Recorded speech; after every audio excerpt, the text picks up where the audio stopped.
Você vem sentindo um cansaço excessivo, uma perda de libido, inclusive o aumento daquela barriguinha ali abdominal? Isso pode ser um sinal de andropausa e uma deficiência de testosterona.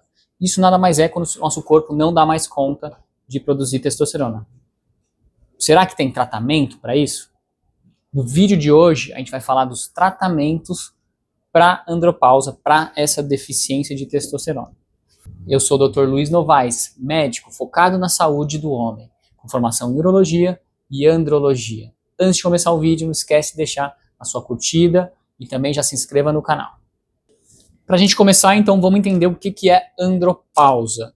Então, andropausa eu já não gosto muito desse termo, porque não são todos os homens que vão ter essa queda abrupta de testosterona. Então, eu prefiro falar de deficiência de testosterona. O que é isso? Então, é quando o homem tem uma queda de testosterona significativa, bastante. E isso altera principalmente a qualidade de vida dele. Com quais sintomas? Baixo libido, cansaço, fraqueza, indisposição, perda de massa muscular, acúmulo de gordura, também alterações de humor, mais tristeza, depressão e até mesmo falhas de memória e aumento da irritabilidade. E quando que a gente vai tratar essa deficiência de testosterona? Então, o guia da AUA, que a gente fala, que é a Associação Americana de Urologia, recomenda a gente sempre tratar os homens quando tiver no mínimo abaixo de 300 nanogramas por decilitro e também apresentar esses sintomas. Mas o que é mais importante, esses são os limites mínimos, tá? Para a gente iniciar o tratamento. A gente sempre tem que entender e interpretar o quanto o paciente teve de queda de testosterona. Cada homem tem o seu número ideal adequado de testosterona. Tem homens que vão ter lá 800, tem homens que vão ter 700, 600, 500. A média dos homens tem entre 500 e 600. Agora, se ele tiver lá um valor de 700 e cair para 600, 500, 400, ele vai ter mais sintomas e muitas vezes ele vai precisar ser tratado. Agora tem homens que têm 350, 400 e estão super bem e não precisam ser tratados. Então isso é uma avaliação muito individual e muito complexa, até porque não é só os valores que a gente tem que olhar, são os sintomas. E os sintomas são completamente inespecíficos. Ou seja, está muito cansado, o sono pode estar ruim. Está com baixa libido, o estresse pode estar alto. Está perdendo massa muscular, não está fazendo academia. Então tem vários motivos para você ter esses sintomas. Então por isso que a avaliação é única e cada paciente tem que ser avaliado individualmente. E depois dessa avaliação bem detalhada, a gente tem que, daí sim, pesar o risco-benefício de cada tratamento. Então vamos começar com os tratamentos, vamos começar a falar dos tratamentos. Então primeiro a gente pode fazer tratamento sem medicação, somente com mudanças no estilo de vida. O primeiro e o que na minha concepção é o mais importante é o nosso sono. Afinal, é durante o nosso sono que a gente tem a maior produção de testosterona. Então, a gente produz bastante durante o sono, nosso pico de testosterona é de manhã. Por isso nosso sono tem que estar em dia, a gente tem que estar atingindo o sono profundo. Então isso é muito importante. O ideal é um sono de pelo menos 7 a 9 horas e sempre um sono profundo. Ficar muito atento, principalmente a roncos e a apneia obstrutiva do sono, aquela parada de respirar durante o sono. Tem que sempre ficar atento a isso. Uma outra forma muito eficaz de tratar sem medicação é perder peso. Então, os pacientes obesos, pacientes acima do peso, ele pode ter sim uma deficiência, uma falta maior de testosterona. Por que isso acontece?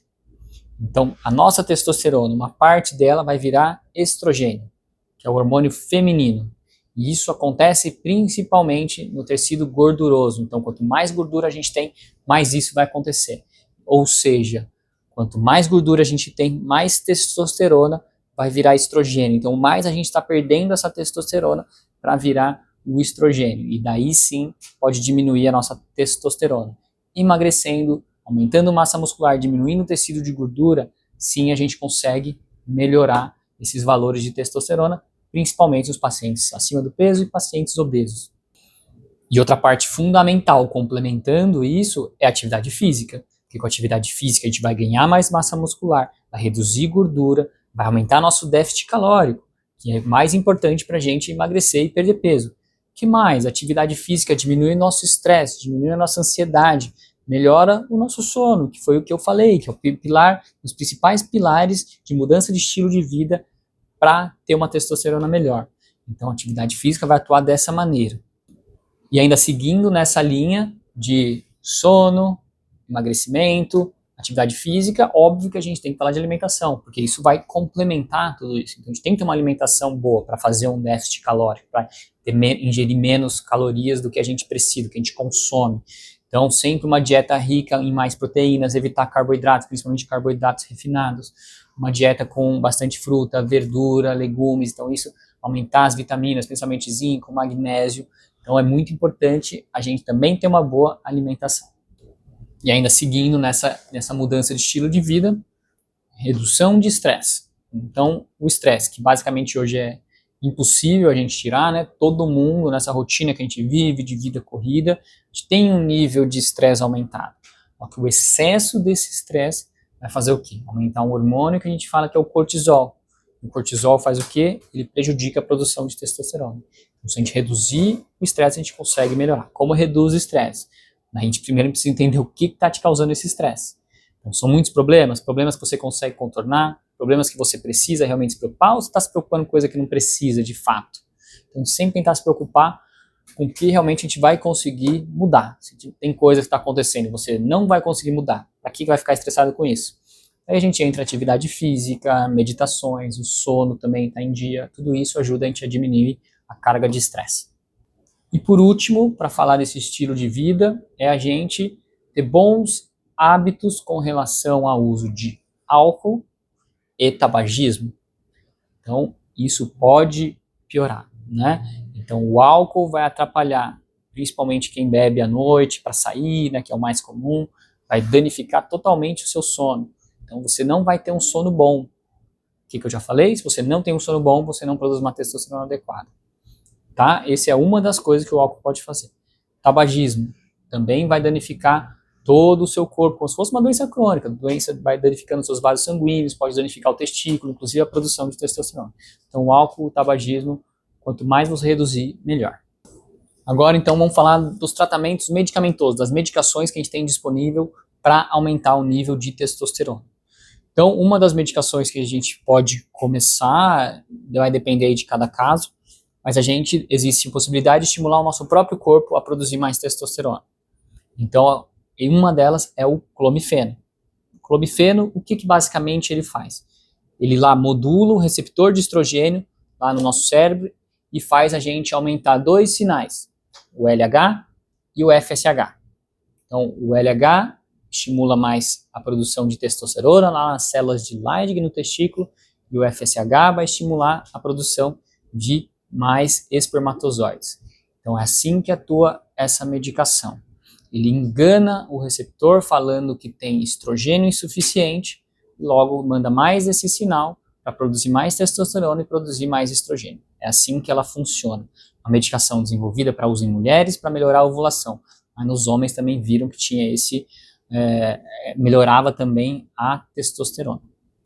Uma outra medicação, seguindo uma linha parecida, que a gente vai estimular o nosso próprio corpo a produzir mais, é o HCG. O HCG basicamente vai simular esse LH, tá? Esse sinal LH que vai do cérebro para o testículo. Então ele vai mimetizar, simular, como se a gente aumentasse diretamente isso, então vai agir direto no testículo para produzir mais testosterona. Essas duas medicações são ótimas, principalmente para quem quer preservar a fertilidade, porque essa medicação preserva a fertilidade, diferente das testosteronas que eu vou falar daqui a pouquinho para vocês. E agora vamos falar das testosteronas exógenas, ou seja, as testosteronas artificiais que não são produzidas pelo nosso corpo. Então vamos começar pelas injeções intramusculares. Então, quais que a gente tem disponível? Hoje a gente tem injeções de curta duração, que são quais? O cipionato de testosterona, que é o deposteron. A gente tem o durateston, que é uma mistura de 4 testosteronas. E a gente também tem, por exemplo, o enantato de testosterona, que a gente não tem nas farmácias do Brasil, somente de manipulação. Também existem outras opções, mas essas são as mais comuns. Então, são testosteronas de curta duração, começa a funcionar, agir ali, dar o pico depois de 24 a 48 horas, e depois de uns 10 a 14 dias, elas já vão saindo aí do nosso corpo. Outra que a gente tem a opção de utilizar é a injeção de longa duração. Então é uma injeção que vai aplicar e dela vai até o pico dela, vai ser depois de uns 7 dias, e pode ficar até umas 10, 14 semanas no nosso corpo. E a princípio ela faz menos picos. Qual que é essa medicação? Um destilato de testosterona. Quais as marcas que existem? A mais famosa é a Anibido, mas a gente também tem no Brasil a Ormus e a Testo. Então é uma testosterona que vai durar mais tempo no nosso corpo e vai diminuir esse pico. Ainda falando dessas testosteronas artificiais, fora as injeções, o que mais que a gente tem de opção? A gente tem o gel, né, tanto manipulado, ou tem a marca Androgel, que hoje em dia é com esse pump, então você vai aplicar esse pump na mão e depois aplicar na região das costas, por exemplo, é uma opção. Como que tem que ser aplicado? Ele é aplicado todos os dias. Então, todos os dias de manhã. Por que de manhã? Porque para simular o nosso pico de testosterona, e ele tem que ser aplicado todos os dias. O grande problema do gel, às vezes não atinge patamares muito bons, muito elevados, pode ter problema, às vezes, de absorção, até mesmo gente com alergia, irritação de pele e transferência desse gel para alguma pessoa. Qual que é o mais perigoso, que eu sempre oriento muito meus pacientes e não passo para quem tem contato com crianças menores de 12 anos. Sim, existem casos de indução de puberdade precoce em crianças, por causa de avô ou pai que estava usando ali o gel e acabou transmitindo para essas crianças. Então tem que tomar cuidado sim com esse risco de transmissão. Mesmo lavando bem as mãos e deixando secar, ainda pode existir esse risco, e então a gente tem que tomar esse cuidado maior com o gel. E uma outra opção é o implante subcutâneo de testosterona, que nada mais é do que o pessoal fala muitas vezes por aí de chip de testosterona. O que é esse chip? É como se fosse um comprimidinho, um cilindrozinho assim de medicação, que a gente coloca no subcutâneo da pele, geralmente aqui ó, na parte mais alta aqui do glúteo. Então você tem que fazer como se fosse um pequeno procedimento, tem que fazer uma incisãozinha de mais ou menos uns 5 milímetros, colocar um trocáter, que é um aparelho especial, e introduzir essas medicações, e elas vão sendo absorvidas lentamente. A vantagem dela é que ela dura mais tempo, então você consegue muitas vezes fazer com que ela dure 5 a 6 meses, depende óbvio da dose e da quantidade que você colocar de pellets, que são esses implantes. Mas claro, antes de iniciar o tratamento, a gente precisa entender os objetivos desse paciente, entender as causas, né? Quais são as causas que está fazendo ele estar com uma testosterona baixa? Então, por exemplo, se ele tiver com uma testosterona baixa, vamos dizer de uma causa definitiva, ou seja, o testículo de fato parou de funcionar. Isso a gente consegue saber através de exames, através de exame físico e também às vezes até com teste com medicação. Então, se a gente vê que já não está funcionando mais esse testículo, ele provavelmente não vai funcionar com essas medicações que estimulam o próprio testículo a produzir mais, porque o testículo já falhou, já acabou. Então, a gente vai ter que partir para uma testosterona artificial. E daí, para decidir isso, a gente vai ter que levar em consideração os fatores. Tem contato com criança, como que é a sua disposição para receber injeções, ou é mais longo prazo, teve câncer de próstata, não teve, tem mais fator de riscos. Então, a gente precisa entender todas essas condições para decidir a melhor forma para cada pessoa. Agora, se a gente estiver pensando também numa falta de testosterona, uma queda, uma deficiência, a gente pode chamar algumas vezes de transitória, ou seja, ele está somente baixo naquele momento, às vezes por causa de uma fase ruim que a pessoa está passando, uma fase que ela engordou, que ela está dormindo mal, está mais estressada por causa do trabalho, etc., por causa de família, e daí caiu essa testosterona. Então, nesse caso, pode ser que a mudança do estilo de vida e voltar à vida que ele tinha, pode ser que suba essa testosterona. E daí a gente precisa discutir muito bem se a gente vai partir para uma estimulação, se a gente vai partir para uma injeção, ou se a gente também não vai fazer nada. A gente tem que sempre, para todos os tratamentos, pesar os objetivos e o risco-benefício para cada paciente. E toda vez que eu falo de reposição de testosterona, é para quando a gente quer levar essa testosterona a níveis fisiológicos, a níveis que o homem tinha antes de ter algum problema. O que são os níveis fisiológicos? Como eu falei, a média dos homens está entre 500 e 600. mas eu nunca ultrapasso 1000. Acima de 1000 a gente já sabe que tem várias complicações por causa de abuso e uso de testosterona. Agora, se a gente manter só em níveis fisiológicos, também tem riscos. Quais são os riscos da gente fazer a reposição, mesmo mantendo níveis abaixo de 1000? Primeira coisa, nosso glóbulo vermelho, nosso sangue pode ficar mais grosso, nosso sangue pode ficar mais espesso. E ele precisa ser muito bem acompanhado com exames rotineiramente. Porque se começar a subir, a gente tem que às vezes diminuir o tratamento, mudar de tratamento, suspender o tratamento, às vezes fazer sangria. Então a gente tem que sempre acompanhar isso. E ele muito elevado, esse hematócrito muito elevado, pode acontecer o quê? Ter mais chance de trombose, de ele coagular, formar um trombo. Esse trombo pode levar muitas vezes a um infarto e um AVC. Então a gente tem que tomar muito cuidado com isso. Outro problema que pode acontecer, a gente vai subir também o nosso estrogênio. Então, toda vez que a gente toma testosterona, uma parte dela que eu falei é convertida no estrogênio. A gente também tem que observar essa elevação. Será que está elevando muito? Será que a gente precisa mudar de medicação, diminuir a dose? Às vezes a gente consegue cortar essa transmissão, então não deixar muita testosterona virar estradiol, estrogênio. Então é isso que a gente também tem que avaliar. Muito estrogênio no homem pode levar ao quê? Ginecomastia, aumento de mama. Aumento de mama tem mais chance de a gente ter o quê também? Um pouquinho mais de chance de ter câncer de mama. Outra coisa que a gente tem que sempre pesar é o desejo de ter filhos, infertilidade. Então, toda vez que a gente toma uma testosterona, quando a gente toma uma testosterona fora do nosso corpo, vai parar de produzir também no nosso testículo. Só que ela não para só a testosterona, para os espermatozoides. Então, tem desejo de ter filhos? Quase sempre evitar o uso de testosterona exógena. Sempre tentar o tratamento com um aumento natural ali do próprio testículo. Muitas vezes, quando a gente para de tomar, vai ter essa volta de produção de espermatozoides. Mas não são todos os homens que vão voltar 100% que era antes, e isso pode demorar 12 a 24 meses.